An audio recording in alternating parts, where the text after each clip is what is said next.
Hey guys, it's Alan Dangerfish again. We're going to do one more hand here just to give you another example of the type of hand analysis we're doing.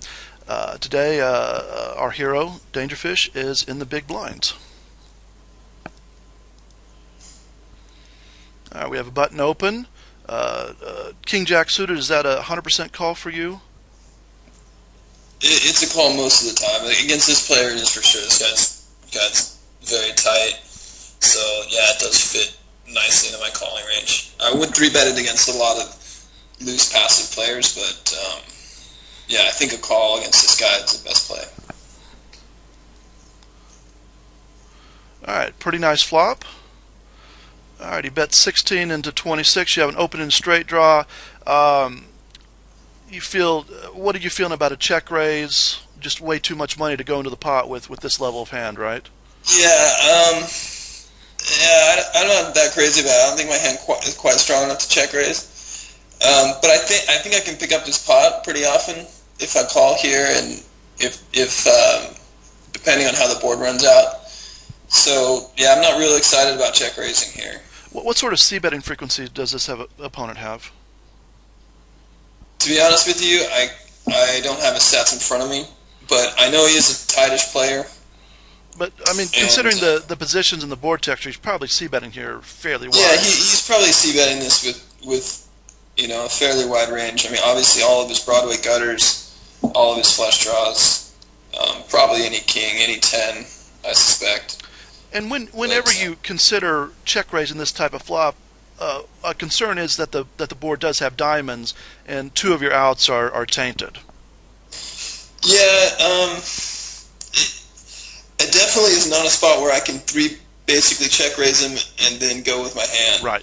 So I am forfeiting a lot of equity, or a fair amount of equity anyway, if I check raise him and have to fold, which I agree. It's going to happen some percentage of the time. Yeah, I see guys check raising in this spot, and I just don't think it's a very good spot. I mean, there can be opponents where it's fine against, if they're stacking off really, really light, and so your king's going to be good most of the time on top of all your straight outs. But I think against most opponents, getting in 100 big blinds right here. That ratio is kind of important here. It's like I don't really want to go broke with this pot to stack ratio with the hand this week. Yeah, I agree. The bigger the pot is, the harder I'd fight for it, that's for sure. Absolutely. Alright, so you get a pretty good card on the turn. Yeah, definitely probably improved to the best hand, at least a fairly high percentage of the time, and I have now a straight draw. To go off topic here just a little bit, do you ever consider, like let's say the board was a brick, like two of clubs. Something I've been doing lately is I'm donk leading the turn, just to get him off of ace highs. Yeah. I think a couple guys have been doing that to me lately and kind of owning me, and I think that it's definitely an interesting play. I haven't done a whole lot of that, but you do get the last bet in if you bet the turn in the river, so you win against the majority of his similar type hands. So right. That's something to consider. That's for sure. And I think you can. I mean, you're going to be able to fold out small pocket pairs that beat you, ace highs that beat you. Get value from flush draws that you beat. If you're willing to barrel the river too, you can fold out the ace high flush draws too that beat you. But yeah, there's going to be a lot of boards where you're going to absolutely have to commit to bluffing the river, because in a lot of situations the guy's just going to have a ton of paired plus draws, gutters, and you need to fire that last barrel. That's another very important concept. Maybe not so much in this hand, but realizing when bluffs require basically like a turn plus river situation. There's just no sense in bluffing the turn if you're not going to follow through. Yeah, you always, in almost any situation, you have to be thinking a street ahead. And if you're not... Yeah, I would say in Broadway situations are the most common, probably bet turn, follow through on rivers, just because most people, when they have a pair, they have some sort of a gutter to go with it. So they're just inclined to peel and then fold the river. Yeah. All right, so he checks back. What are your thoughts on his range once he checks back the turn? I think he has a lot of like Jack 10, Queen Jack type hands. card is definitely like if he was on a pure bluff, yeah, it's close as far as continuing. If he's going to continue again, it would be kind of a situation where you might want to consider turn plus river, just because I've picked up a fair amount of my hands are now like queen jack, jack 10 in this situation. So when he checks back the turn, I expect him to have something like jack 10, queen jack. Maybe turn a king. I think he would value bet that. Sure. And he could be giving up, but.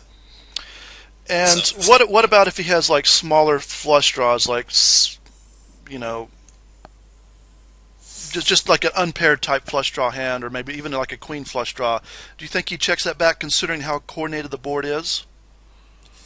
Again, if he had something like queen x of diamonds, he might.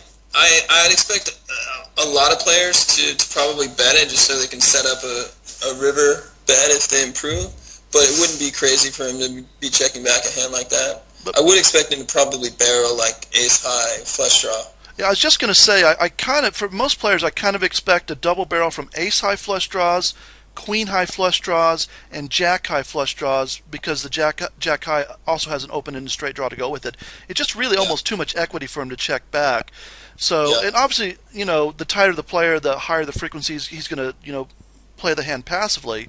But almost all players are going to have a fairly high frequency of betting in that spot. So, I think that's all very reasonable. I mean, I feel like once he checks back, I feel like I have the best hand in this spot. I'm really happy. Yeah, for sure. I mean, once he checks here, I feel like I have the best hand, like almost always.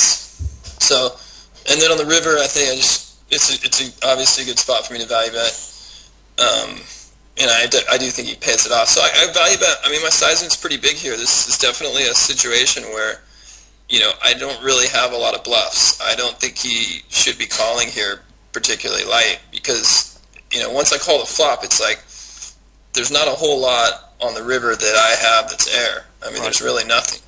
So I kind of don't expect to get called, but then again, a queen probably just pays it off. A 10 should probably fold here, but we'll leave that up to him. And then you get the 2.5x raise. Yeah, I really wasn't expecting this at all.